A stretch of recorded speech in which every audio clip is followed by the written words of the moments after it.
ಜನ ಆರೋಪಿತರು ಬಂದು ಸುಮಾರು 20 kg ಚಿನ್ನಾಭರಣ ಮತ್ತು 1,04,00,000 ಹಣವನ್ನು ದೋಚ್ಕೊಂಡು ಹೋಗಿದ್ರು.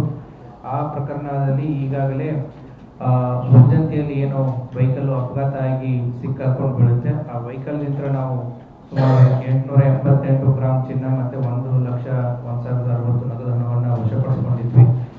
ಆ ಉಜ್ಜಂತಿ ವಿಲೇಜನ್ನು ಸುಮಾರು 2 ದಿನಗಳ ಕಾಲ ನಾವು ರಾತ್ರಿ ಇಂತಲೇ ಹಿಡ್ಕೊಂಡು ಕಾರ್ಡಿಂಗು ಸರ್ಚ್ ಆಪರೇಷನ್ಸ್ಗಳನ್ನ ಕೈಗೊಂಡಾಗ ನಮಗೆ 2 ದಿನದಲ್ಲಿ ಅಂದರೆ ಒಂದು 2 days ಆದಮೇಲೆ ಒಂದು ಪಾಲು ಬಿದ್ದಂಥ ಮನೆಯಲ್ಲಿ ಒಂದು ಬ್ಯಾಗ್ ಸಿಗುತ್ತೆ.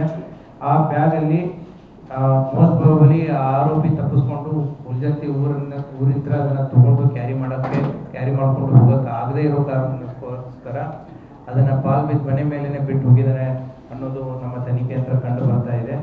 ಅಲ್ಲಿ ಸಿಕ್ಕಿರುವಂಥ ಬ್ಯಾಗಲ್ಲಿ 6.54 kg ಚಿನ್ನಾಭರಣ ಮತ್ತು 41,03,000 ನಗದು ಹಣ ಅಲ್ಲಿ ಸಿಗುತ್ತೆ. ತದನಂತರ ಊರಿನಲ್ಲಿದ್ದಂಥ ಜನ ಕಾರಣ ಬಿಟ್ಟು ಏನು ಆರೋಪಿ ಹೋಗಿರ್ತಾನೆ, ಆ ಊರಲ್ಲಿದ್ದಂಥ ಜನ ಒಂದು ಗೊಬ್ಬರ ಚೀಲದಲ್ಲಿ ತುಂಬಿದಂಥ ಏನು ಚಿನ್ನ ಮತ್ತು ದುಡ್ಡು ಇತ್ತು, ಅದು ಜನ ತೊಗೊಂಡಿದ್ರು. ಅದನ್ನು ಅವರು ಹೋಗಿ ನಾವು ಇದು ಬ್ಯಾಂಕ್ ನಿಂತ ಈ ರೀತಿ ಕಳ್ಳತನ ಆಗಿ ಬಂದಿರೋದು, ಇದು ದರೋಡೆ ಆಗಿ ಬಂದಿರೋದು, ಆ ಹಿನ್ನೆಲೆಯಲ್ಲಿ ಅದನ್ನು ಯಾರ್ಯಾರು ತೊಗೊಂಡಿದ್ರೆ ಮರಳಿಸಿ ಅಂತಂತೇಳಿ ಅವ್ರನ್ನ ನಾವು ಮೀಟಿಂಗ್ ಮಾಡಿ ಹೇಳಿದಾಗ ನಮಗೆ 15 ಜನರಿಂದ 1.587 kg ಗೋಲ್ಡು ಮತ್ತು 44,25,060 ರೂಪಾಯಿ ಹಣವನ್ನು ವಾಪಸ್ ಕೊಟ್ಟಿರ್ತಾರೆ. ಸುಮಾರು ಈ ಪ್ರಕರಣದಲ್ಲಿ ಈಗ 4 ಜನ ಆರೋಪಿತರನ್ನು ನಾವು ಬಂಧಿಸಿದ್ದೀವಿ. ಅದರಲ್ಲಿ ಪ್ರಕರಣದಲ್ಲಿನೇ ಭಾಗಿಯಾದಂಥ ಒಬ್ಬ ಪ್ರಮುಖ ಆರೋಪಿ ಈತ ಮಹಾರಾಷ್ಟ್ರ ಮೂಲದವನು, ಅದನ್ನು ಕೂಡ ನಾವು ಬಂಧನ ಮಾಡಿದ್ದೀವಿ. ಅಫೆನ್ಸಿಗೆ ಯೂಸ್ ಮಾಡಿದಂಥ ಒಂದು ಬೈಕು ಮತ್ತು ಆತನಿಂದ ಚಿನ್ನಾಭರಣವನ್ನು ಕೂಡ ರಿಕವರಿ ಮಾಡಿದೆ. ಅದನ್ನು ನಾವು ಅರೆಸ್ಟ್ ಮಾಡಿ ಪೊಲೀಸ್ ಕಸ್ಟಡಿಗೆ ತಗೊಂಡು ಮುಂದಿನ ತನಿಖೆಯನ್ನು ಕೈಗೊಳ್ಳಲಾಗ್ತಾ ಇದೆ. ಈ ಅಫೆನ್ಸಲ್ಲಿ ಇನ್ವಾಲ್ವ್ ಆದಂಥ ಇನ್ನಿಬ್ಬರು ಆರೋಪಿತರು ಏನಿದ್ದಾರೆ ಅವ್ರದ್ದು ಯಾರು ಏನು ಅನ್ನುವಂಥ ಮಾಹಿತಿಯು ಕೂಡ ಪೊಲೀಸ್ ಇಲಾಖೆಗೆ ಗೊತ್ತಾಗಿದೆ. ಆದಷ್ಟು ಬೇಗ ಕೂಡ ಅವರನ್ನು ಕೂಡ ನಾವು ಪತ್ತೆ ಮಾಡ್ತೀವಿ. ಮತ್ತು ಈ ಪ್ರಕರಣದಲ್ಲಿ ಅವರೇನು ಬಂದೂಕನ್ನು ಯೂಸ್ ಮಾಡಿದ್ರು ಅದನ್ನು ನಾವು ತಾಂತ್ರಿಕ ತನಿಖೆಯಂತ್ರ ನಾವು ಕೈಗೊಂಡಾಗ ಇವರು ಜುಲೈ ತಿಂಗಳಲ್ಲಿ ಬಿಹಾರಕ್ಕೆ ಸಮಸ್ತಿಪುರ ಜಿಲ್ಲೆಗೆ ಹೋಗಿಬಿಟ್ಟು ಅಲ್ಲಿ ಕಂಟ್ರಿ ಮೇಡ್ ವೆಪನ್ಸ್ಗಳನ್ನು ದುಡ್ಡು ಕೊಟ್ಟು ತೊಗೊಂಬಂದಿದ್ದಾರೆ. ಆ ಕಂಟ್ರಿ ಮೇಡ್ ವೆಪನ್ಸ್ಗಳನ್ನು ಸಪ್ಲೈ ಮಾಡಿದಂತಹ 3 ಜನ ಆರೋಪಿತರನ್ನು ನಾವು ಬಿಹಾರದಿಂದ ಕರ್ಕೊಂಡು ಬಂದು ಅವರನ್ನು ಕೂಡ ಈಗ ಅರೆಸ್ಟ್ ಮಾಡಿ ಈ ಪ್ರಕರಣದಲ್ಲಿ ಅವ್ರನ್ನ ಜೈಲಿಗೆ ಕಳಿಸಲಾಗಿದೆ.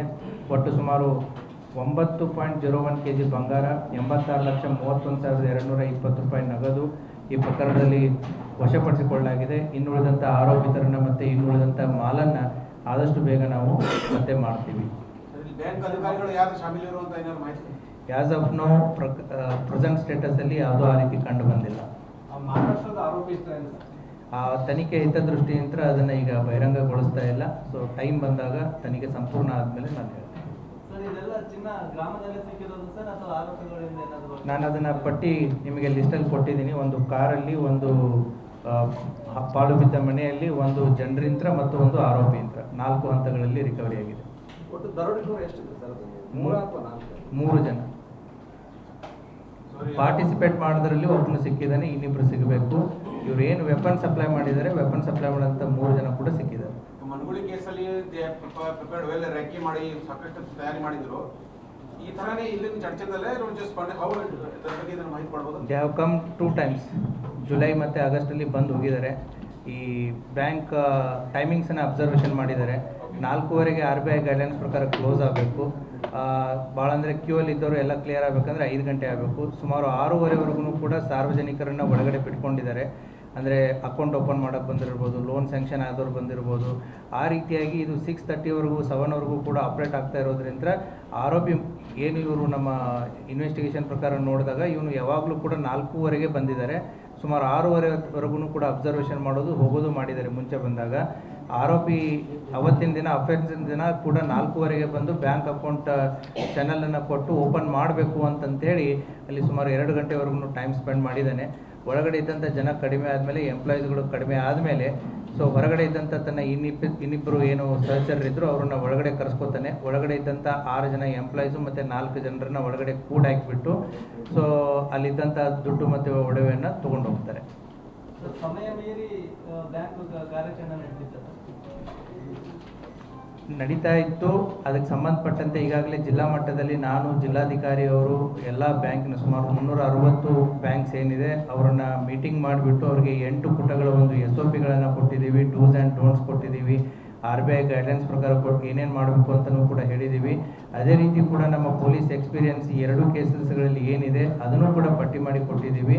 ಸೊ ಇವುಗಳನ್ನ ಚಾಚು ತಪ್ಪದೆ ಮಾಡಿ ಅಂತಂತೇಳಿ ಅವರಿಗೆ 3 ವಾರಗಳ ಗಡುವು ಕೊಟ್ಟಿದೆ. ಈಗಾಗಲೇ 2 ವಾರ ಆಗಿದೆ, ಇನ್ನೊಂದು ವಾರದಲ್ಲಿ ಅವ್ರು ಮಾಡಬೇಕು ಅಂತ ನಾವು ಹೇಳಿದ್ದೀವಿ. ಟೋಟಲ್ ಎಷ್ಟು ತಂಡಗಳು ಸರ್? ಸೊ ಈ ಪ್ರಕರಣದಲ್ಲಿನೂ ಕೂಡ ಸುಮಾರು 7 ತಂಡಗಳನ್ನು ನಾವು ರಚನೆ ಮಾಡಿದ್ದೀವಿ. ಸೊ ಇನ್ನೂ ತಂಡಗಳು ಆ್ಯಕ್ಟಿವ್ ಆಗಿ ಕೆಲಸ ಮಾಡ್ತಾ ಇದೆ. ಆದಷ್ಟು ಬೇಗ ಇನ್ನುಳಿದ ಆರೋಪಿತರನ್ನು ಕೂಡ ನಾವು ಪತ್ತೆ ಮಾಡ್ತೀವಿ. ಆಮೇಲೆ ಅದೇ ರೀತಿ ಮನುಗುಡಿ ಪ್ರಕರಣದಲ್ಲಿ ಈಗಾಗಲೇ ಎಲ್ಲ ಲಾಸ್ಟ್ 2 ಟೈಮ್ಸು ಕೊಟ್ಟರು. ಇದರಿಂದ ಉಳಿದಂಥ 4.8 kg ಗೋಲ್ಡ್ ಮತ್ತು 22 ಲಕ್ಷ ಫರ್ದರ್ ರಿಕವರಿ ಆಗಿದೆ.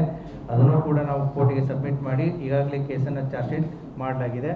ಮತ್ತು ಮುದ್ದೇಬಿಹಾಳ್ ಕೇಸು ಏನು ಹೆಚ್ಚುವರಿ ಜಿಲ್ಲಾ ನ್ಯಾಯಾಧೀಶರದ್ದು ಮನೆಯಲ್ಲಿ ಕಳ್ಳತನ ಆಗಿತ್ತು, ಅದು ಸಂಪೂರ್ಣವಾದಂಥ ರಿಕವರಿ ಆಗಿದೆ. 3 ಜನ ಆರೋಪಿತರು ಬೆಳಗಾವಿ ಜಿಲ್ಲೆಯವರು, ರಾಮದುರ್ಗ ತಾಲೂಕು, ಸವದತ್ತಿ ತಾಲೂಕಿನವರು, ಅವ್ರನ್ನೂ ಕೂಡ ಅರೆಸ್ಟ್ ಮಾಡಿ ಸಂಪೂರ್ಣವಾದಂಥ ರಿಕವರಿ ಮಾಡಿ ಅವ್ರನ್ನೂ ಕೂಡ ನಾವೀಗ ನ್ಯಾಯಾಂಗ ಬಂಧನಕ್ಕೆ ಕೊಟ್ಟಿದ್ದೀವಿ. ಮನುಗುಡಿ ಕೇಸಲ್ಲಿ ಅವರು ಗೋಲ್ಡ್ ಎಲ್ಲ ಮೆಲ್ಟ್ ಮಾಡಿಬಿಟ್ಟಿದ್ರು. ಅದರ ಯಾವ್ದು ಆಕ್ಚುಲಿ ಒರಿಜಿನಲ್ ಇದೆ ಅಂತ ಗೊತ್ತೇ ಆಗ್ತಿದ್ದಿಲ್ಲ. ಇಲ್ಲಿನೂ ಅದೇ ಆಗಿದೆ ಅಥವಾ ಡಿಸೈನ್? ಇಲ್ಲ, ಇದರಲ್ಲಿ ಈಗ ಏನು ಸಿಕ್ಕಿದೆ ಎಲ್ಲ ಆ್ಯಸ್ ಇಟ್ ಈಸ್ ಆರ್ನಮೆಂಟ್ಸ್ ಏನಿದೆ ಅದೇ ರೀತಿ ಇಂಟ್ಯಾಕ್ಟ್ ಮಾಡಿದ್ರು. ಆ್ಯಸ್ ಆಫ್ ಓನರ್ಗೆ they can identify their gold.